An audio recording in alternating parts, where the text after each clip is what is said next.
wabarakatuh. Selamat pagi bagi para mahasiswa Bisma. Hari ini kita akan melaksanakan perkuliahan praktikum statistik terapan pertemuan pertama dengan saya, Nurul Putri Utami, dengan topik masih di pengenalan data. Oke. Nah, ini deskripsi mata kuliah bisa dibaca sendiri, sudah bisa di-download ya untuk slide-nya. Nah, kontrak belajarnya keterlambatan kalau bisa ini ya on time. Jadi untuk metode asinkron saya berikan waktu presensi sampai di akhir hari perkuliahan. Sedangkan untuk metode sinkron atau live yaitu di saat perkuliahan. Jadi kalau bisa tetap hadir online ya untuk absensinya. Kemudian untuk sopan santunnya menggunakan bahasa baik yang baik dan benar, kemudian menggunakan penampilan yang rapi dan sopan untuk metode yang sinkron. Untuk aturan di kelas, wajib aktif dalam kegiatan perkuliahan baik forum, kuis, dan lainnya. Untuk PJ perkuliahan silahkan ditulis di kolom obrolan. Aktivitas pembelajarannya untuk praktikum adalah kegiatan praktikum, kemudian ada tugas, presentasi, kuis, UTS, dan UAS.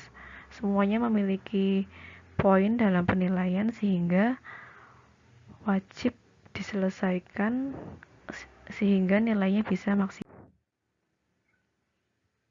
Nah, berikut untuk evaluasinya untuk penilaian praktikum. Jadi UTS, UAS, dan pelaksanaan praktikum dan presentasi memiliki proporsi yang sama sehingga harus dikerjakan semuanya. Jangan sampai ada yang terlewat karena akan mempengaruhi nilai secara keseluruhan. Berikut rencana pembelajaran semesternya. Jadi kita akan melaksanakan perkuliahan pertama tanggal 21 September. Kemudian nanti ada UTS pada tanggal 9 sampai 20 November. Kemudian akan lanjut lagi kuliah dan UASnya adalah di akhir Januari hingga awal Februari. Nah, untuk perkuliahan pertama kita masih belajar konsep dasar statistik ya. Nah, statistik itu sudah dijelaskan di slide teori yang lebih lengkap ya. Apa itu statistik, apa itu statistika, dan di sini untuk statistik itu dibagi menjadi dua, yaitu ada statistik deskriptif dan juga induktif atau inferensial. Nah, jadi deskriptif itu hanya sekedar tampilan data saja tanpa ada interpretasinya. Nah, kalau ingin diinterpretasi kita harus menggunakan statistik induktif atau inferensial. Itu ya. Nah, untuk statistik inferensial itu ada ada dua yaitu statistik parametrik untuk yang data interval atau rasio yang terdistribusi normal. Apa itu data interval, rasio, dan distribusi normal nanti akan dibahas pada slide berikutnya dan juga sesi-sesi berikutnya. Kemudian ada juga statistik non parametrik yaitu datanya berupa data nominal dan juga data ordinal, dan populasinya distribusinya tidak selalu normal. Jenis atau tipe data yang pertama ada data internal, kemudian data eksternal. Oke, data internal adalah data yang menggambarkan suatu kegiatan tapi itu berasal dari lembaga tersebut gitu. Misalnya Prodi Bisma punya Teaching Factory Cafe, kemudian mengambil data pengeluaran keuangannya gitu ya. Nah, ini termasuk data internal dari Prodi Bisma tersebut gitu. Nah, data eksternal udah kebalikannya karena itu adalah data dari luar. Jadi yang mengumpulkan adalah institusi luar dan digunakan oleh institusi lain, institusi kita gitu misalnya. Oke. Nah, kemudian cara memperoleh data itu ada dua jenis, yaitu data primer dan sekunder. Kalau primer itu kita langsung mengambil data itu sendiri, sedangkan sekunder itu yang mengambil pihak lain gitu. Misalnya ada survei rutin gitu ya. Nah, kemudian kita manfaatkan data tersebut untuk kepentingan kita. Jadi kita tidak bisa mengontrol data tersebut karena sudah dikumpulkan oleh pihak lain. Kemudian menurut waktu pengumpulannya, data itu dibagi menjadi dua. Yang pertama data cross-sectional, yaitu hanya pada waktu tertentu saja pengambilan datanya. Gitu. Jadi hanya satu waktu gitu. Data yang satunya adalah data time series. Ini adalah data yang dikumpulkan dari waktu ke waktu. Jadi tidak cuma dalam kurun waktu tertentu. Jadi bisa jadi tahunan, bulanan, kemudian sampai tiap 10 tahun dan lainnya. Nah, ini biasanya nantinya akan muncul tren sehingga bisa untuk forecasting atau perkiraan ya, atau ramalan untuk kondisi-kondisi di masa depan gitu. Kemudian dilihat dari tipe pengumpulan datanya, ini yang dibagi menjadi 4, bisa dengan pengamatan langsung, kemudian bisa dengan literatur. Literatur itu jadi cuma mengumpulkan data dari laporan-laporan peneliti sebelumnya, atau dengan kuesioner, angket, bisa juga dengan wawancara atau interview. Kemudian dilihat dari banyaknya data, itu bisa kita bagi jadi dua. Yang pertama sensus, yang kedua sampling. Sensus itu kita mengambil data keseluruhan. Jadi seperti sensus penduduk, itu seluruh penduduk akan didata. Tapi dalam penelitian itu kita tidak selalu bisa mengumpulkan semua data orang gitu ya, atau populasi. Jadi biasanya kita gunakan perkiraan jumlah yang kira-kira mewakili. Nah, itu kita namanya adalah sampling. Ini akan dibahas di pertemuan ke-8. Kemudian menurut sifatnya, data itu ada dua, yaitu kualitatif dan kuantitatif. Mungkin sudah cukup jelas ya, yang bentuknya angka-angka itu ya jelas kuantitatif, sedangkan data kualitatif itu mungkin digambarkan dengan kata-kata sangat kuat, meningkat, dan lainnya. Nah, ini berikut pembagiannya. Jadi data ada kualitatif, kuantitatif. Nah, kuantitatif itu dibagi menjadi dua, discrete dan continue. Gitu. Jadi, nah bedanya apa discrete dan continue? Nah, discrete itu jumlahnya terbatas nilai-nilai. Jumlah mahasiswa, banyaknya masyarakat. Nah, kalau data continue itu dia itu ada nilainya dari hasil pengamatan seperti jumlah debit air. Mungkin bagi yang masih bingung, coba kita bayangkan jumlah mahasiswa, kira-kira datanya bisa pakai koma nggak? Mahasiswa jumlahnya 1,5, apakah mungkin? Tidak. Jadi ini disebut data discrete. Jadi jumlahnya biasanya ini ya, tidak ada koma-komanya, jadi angka bulat. Nah, kalau misalnya data continue, jumlah debit air itu bisa koma-koma. Jadi misalnya 100, sekian gitu ya, itu disebut data continue. Kemudian dari skala, ini ada data nominal dan juga ordinal. Data lainnya jenisnya adalah interval dan rasio.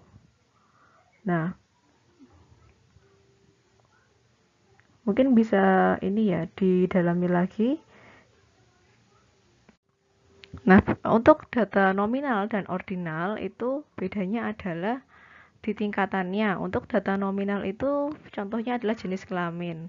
Jenis kelamin tidak ada kelasnya. Misalnya jenis kelamin laki-laki dan perempuan. Apakah laki-laki lebih tinggi dari perempuan? Apakah perempuan lebih tinggi dari laki-laki? Tidak. Nah, kemudian jadi data nominal itu adalah data yang tidak ada tingkatannya. Beda dengan ordinal. Kalau ordinal itu dia itu, nah kalau untuk data ordinal itu ada tingkatannya. Misalnya tingkat pendidikan. pastinya kalau tingkat pendidikan perguruan tinggi lebih tinggi dibandingkan SMP atau SMA. Nah, kemudian berikutnya data interval. Data interval dan rasio itu bentuknya sama-sama angka. Nah, bedanya apa? Bedanya adalah di angka nolnya. Kalau misalkan data rasio itu nolnya absolut. Artinya kalau misalnya gajinya nol, apakah punya gaji? Tidak. Nah, kemudian kalau misalkan suhunya nol itu apakah nol itu tidak ada suhu? Pastinya ada, cuma itu adalah suhu beku. Gitu ya. Nah, jadi itu ada pengkategorian apa? Bukan pengkategorian ya. Jadi nilai nolnya itu bukan berarti absolut, jadi dia relatif gitu ya. Jadi untuk lebih mudahnya mungkin kita lihat angka nolnya. Misalnya skor 0 itu pasti dia sama sekali tidak ada nilainya atau dia salah semua. Tapi kalau misalnya suhunya 0 bukan berarti nggak ada suhu. Gitu ya. Oke, next. Nah, statistik itu perannya untuk apa sih gitu ya? Kenapa kok harus belajar statistik gitu ya? Apalagi statistik itu banyak ditakuti gitu bagi sebagian orang gitu kan. Nah, statistik itu di era globalisasi pasti sangat penting. Misalnya ada yang mau pakai FB atau apa ya Instagram gitu ya atau YouTube itu pasti ada data-data gitu ya. Jadi berapa kali view, berapa kali keterjangkauannya gitu kan. Nah, itu tampilan yang kalian lihat itu merupakan hasil pengolahan data yang juga menggunakan ilmu statistik gitu. Nah, kemudian dari data tersebut nanti bisa disimpulkan. Oh, ternyata YouTubeku itu yang paling banyak ditonton adalah yang judul ini gitu misalnya. Nah, itu menggunakan ilmu statistik. Cara membuatnya seperti apa? Nah, itu nanti kita akan pelajari. Jadi, baik disadari atau tidak, statistik merupakan bagian dari kegiatan-kegiatan profesional, dari kegiatan-kegiatan penelitian gitu. Jadi hasil dari analisis kemudian ditampilkan gitu dalam bentuk grafik atau lainnya. Nah, jadi kalau misalkan dilihat ya, peran statistik itu bisa dipakai untuk kehidupan sehari-hari, untuk pengetahuan, dan juga bisa digunakan dalam penelitian ilmiah untuk skripsi, gitu ya. Secara keseluruhan, penggunaan statistik itu adalah untuk penafsiran, gitu ya.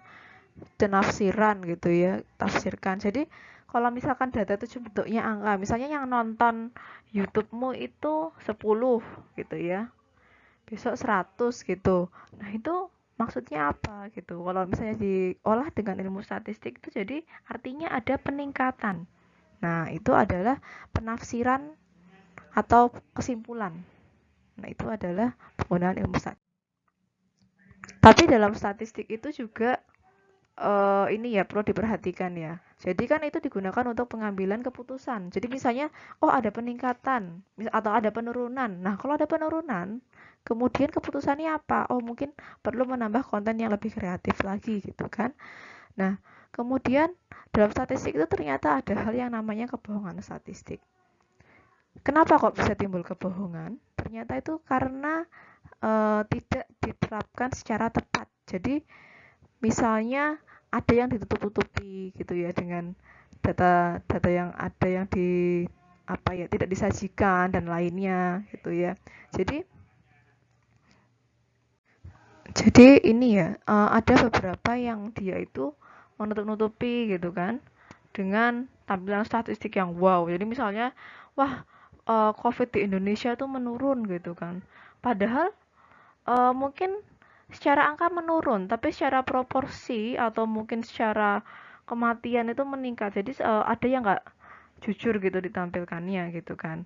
Jadi sebenarnya data itu menurut Benjamin Disraeli ya itu gambar data itu nggak pernah berbohong gitu. Tapi manusialah yang memanipulasi atau membahasakan gitu ya, menyajikan data yang tidak tepat. Nah itu yang disebut kebohongan statistik.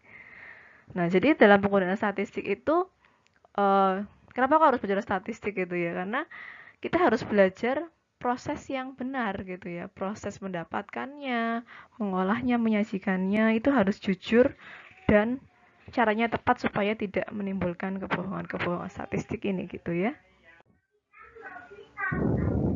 Nah, di sini kita kan di dunia bisnis ya, bisnis jasa makanan. Jadi peran statistik itu apa? Itu untuk banyak hal. Pertama, perumusan perencanaan. Jadi dalam suatu usaha pasti ada namanya perencanaan ya.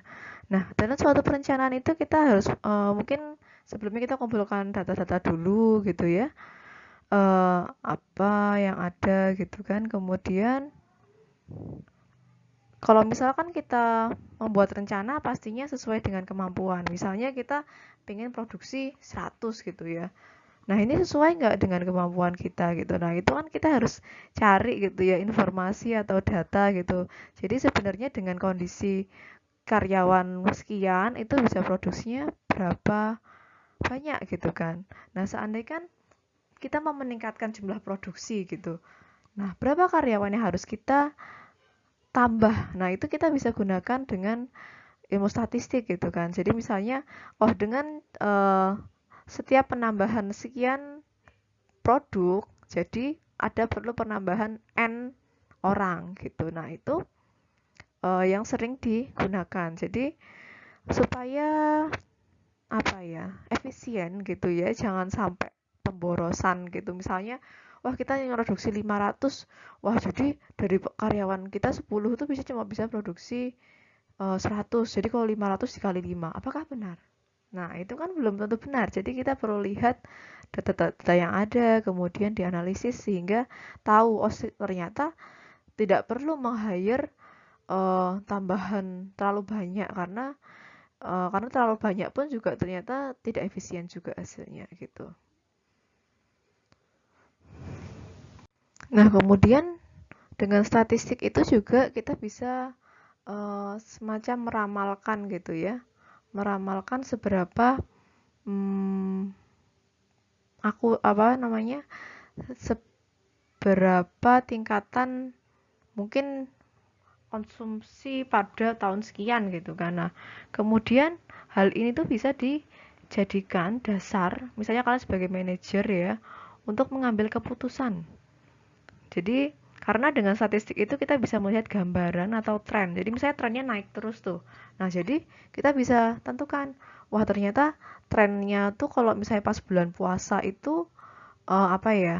Parcel itu kue kering meningkat. Nah, jadi nanti kita bisa menentukan gitu kan bahwa wah jadi kita harus menambah jumlah stok barang, kemudian tenaga pada masa-masa tersebut gitu. Nah, ini adalah contoh penggunaan statistik dalam beberapa bidang. Untuk manajemen itu bisa untuk kayak menentukan struktur gaji, pesangon, tunjangan karyawan, kemudian bisa untuk persediaan barang, kemudian barang dalam proses, barang jadi, dan lainnya.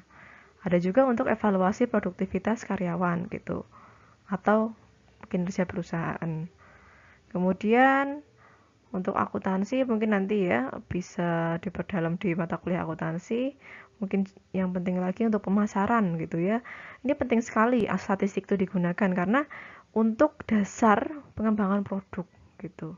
Kemudian untuk analisis potensi pasar, segmentasi pasar, diskriminasi pasar, ramalan penjualan, efektivitas kegiatan promosi penjualan. Nah, ini sangat penting sekali statistik dipelajari untuk hal-hal ini. Oke, mungkin sekian materi kita hari ini. Terima kasih atas perhatiannya. Wassalamualaikum warahmatullahi wabarakatuh.